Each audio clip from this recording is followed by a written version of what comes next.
1947નો એ સમય જ્યારે આપણો ભારત દેશ અંગ્રેજોના કબજામાં હતો। અંગ્રેજો જ્યારે ભારત દેશ ઉપર હુકુમત કરી રહ્યા હતા ત્યારે આપણને આઝાદી અપાવવા માટે આપણા વીર યોદ્ધાઓ, વીર સપૂતો જે વિવિધ ધર્મના હતા તેઓએ આજે આપણને આઝાદી અપાવી છે। 1947થી લઈને આજે 2024નું વર્ષ ચાલી રહ્યું છે। આપણને આઝાદીને 78મા વર્ષમાં પ્રવેશ કરી રહ્યા છે। 15મી ઓગસ્ટને લઈને જે પ્રમાણે આઝાદ થયો હતો આપણો ભારત દેશ, અને તેને લઈને વીર યોદ્ધાઓ અને વીર સપૂતોને યાદ કરવા માટે કેન્દ્ર સરકાર દ્વારા જાહેર કરવામાં આવ્યું છે કે આ વીર યોદ્ધાઓ અને વીર સપૂતો જે આપણને આઝાદી અપાવી છે અને આઝાદ ભારતમાં આપણે જીવી રહ્યા છે તેને લઈને તેમને યાદ કરવા માટે તિરંગા યાત્રાનું આયોજન કરવામાં આવ્યું છે।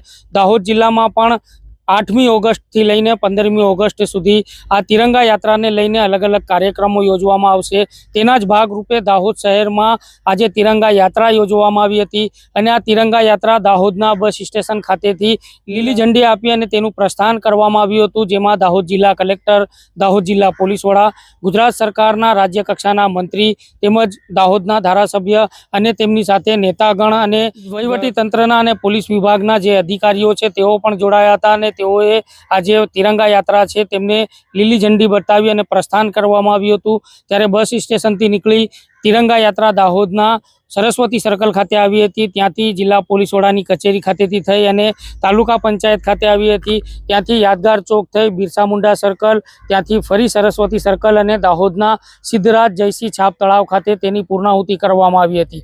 જ્યારે પૂર્ણાહુતિ કરવામાં આવી રહી હતી ત્યારે રાષ્ટ્રગીત સાથે આ તિરંગા યાત્રાનું સમાપન કરવામાં આવ્યું હતું। આ તિરંગા યાત્રામાં વિવિધ શાળાઓના નાના નાના ભૂલકાઓ પણ જોડાયા હતા। તેઓ પણ નારાઓ મારી અને દેશને આઝાદી અપાવનારા વીર યોદ્ધાઓ અને વીર સપૂતોને યાદ કરી રહ્યા હતા। આજે આપણો ભારત દેશ આઝાદીમાં જીવી રહ્યો છે। આજે ભારત દેશને આઝાદ થયાને 78 વર્ષ થઈ ગયા। 78 વર્ષની આઝાદીની લડાઈને યાદ કરવામાં આવી રહી છે। વીર યોદ્ધાઓ હોય, વીર સપૂતો હોય, જેમને આપણને આઝાદી અપાવી છે, આજે તેમના માટે ગર્વ અનુભવી રહ્યા છે। ભારત દેશનો પ્રત્યેક નાગરિક આજે ગર્વ અનુભવી રહ્યો છે, આઝાદ ભારત દેશમાં જીવી રહ્યા છે। તેને લઈને જ આજે દાહોદ શહેરમાં જે તિરંગા યાત્રા છે તે યોજવામાં આવી હતી। તો તેને લઈને આજે શાળાના બાળકો છે તેમજ અલગ અલગ પોલીસના જવાનો છે તેમજ તેમની સાથે અન્ય દાહોદ શહેરના નાગરિકો પણ આ તિરંગા યાત્રામાં જોડાયા હતા। જે તિરંગા યાત્રા ખાસ કરીને જે વીર યોદ્ધાઓ છે, વીર સપૂતો છે, જેને આપણને આઝાદી અપાવી છે અને આઝાદીના ભારત દેશમાં આપણે જીવી રહ્યા છે, તેમને લઈને આજે તેમને યાદ કરવામાં આવી રહ્યા હતા। વિવિધ પ્રકારના જે દેશભક્તિ નારાઓ છે તે મારવામાં આવી રહ્યા હતા।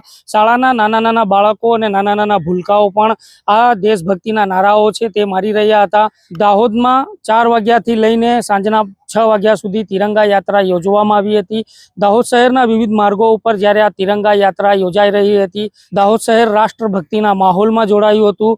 દાહોદ શહેરના દરેક નાગરિકોને આ રાષ્ટ્રભક્તિનો જે આન બાન અને શાન ગણાતા આપણા તિરંગાને હાથમાં લઈ અને તેની આન બાન શાનને યાદ કરવા માટે આજે જે અધિકારીઓ છે, જિલ્લા પોલીસ વડા છે, દાહોદ જિલ્લા કલેક્ટર છે તેમજ ગુજરાત સરકારના મંત્રી છે, જે દાહોદના ધારાસભ્ય છે કનૈયાલાલ કિશોરી, તેમને પણ જે દાહોદ શહેરમાંથી વાહનો લઈને પસાર થઈ રહ્યા હતા નાગરિકો, તેમને તિરંગો આપી અને તેમને આન બાન શાન અને આપણા વીર યોદ્ધાઓ, વીર સપૂતોને યાદ કરવા માટે જે આજે તિરંગા યાત્રા છે તે કાઢવામાં આવી હતી। દાહોદ જિલ્લામાં 8મી ઓગસ્ટથી લઈને 15મી ઓગસ્ટ સુધી વિવિધ પ્રકારના જે કાર્યક્રમો છે તે યોજાવાના છે। શાળાઓ હોય, સરકારી કચેરીઓ હોય, આવા તમામ પ્રકારના કાર્યાલયો છે તેમાં પણ આ તિરંગા યાત્રાના આયોજનો છે। 15મી ઓગસ્ટને લઈને અલગ અલગ પ્રકારના કાર્યક્રમો યોજાવાના છે અને તેને લઈને જ હર ઘર તિરંગાનું પણ આહવાન કરવામાં આવ્યું છે।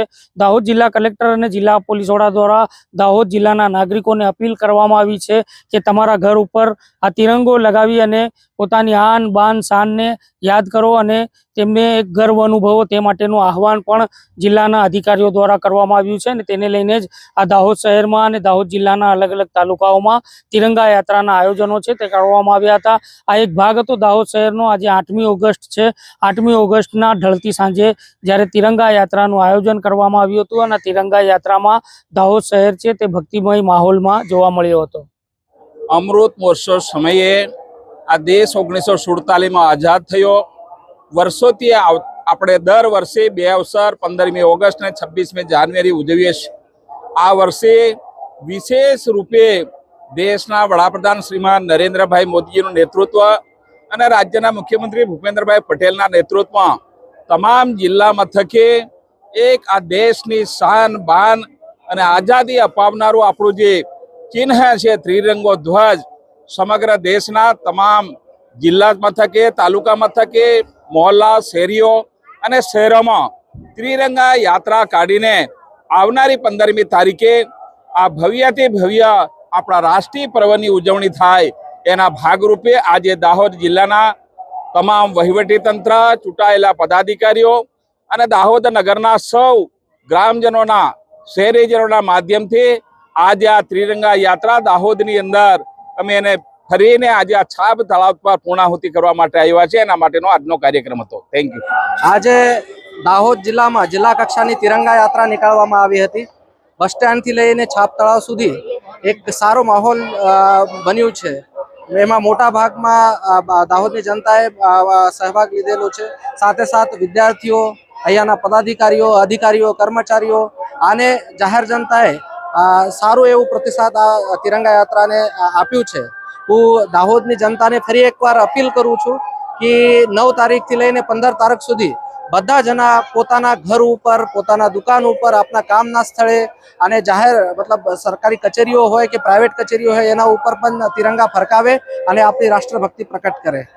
તો દર્શક મિત્રો, તમે જોઈ રહ્યા હતા દાહોદ શહેરની તિરંગા યાત્રાના ભવ્ય દ્રશ્યો.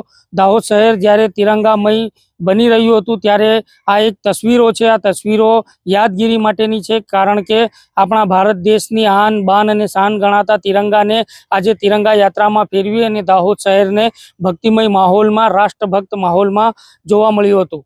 આ વિડીયોને લઈને આપ કોમેન્ટ બોક્સમાં જણાવી શકો છો. આપ અમને યુટ્યુબ ઉપર જોઈ રહ્યા છો તો ત્યાં અમારી ચેનલને સબસ્ક્રાઇબ કરો, સાથે જ બેલ આઇકન દબાવી અમારી સાથે જોડાયેલા રહો. જો આપ અમને ફેસબુક, ઇન્સ્ટાગ્રામ તેમજ ટ્વિટર ઉપર જોઈ રહ્યા છો તો ત્યાં અમારી ચેનલને ફોલો કરો અને લાઇક કરો. આ વિડીયોને લઈને હાલ આટલું જ. ફરી મળીશું નવી જાણકારીઓ સાથે. ધન્યવાદ.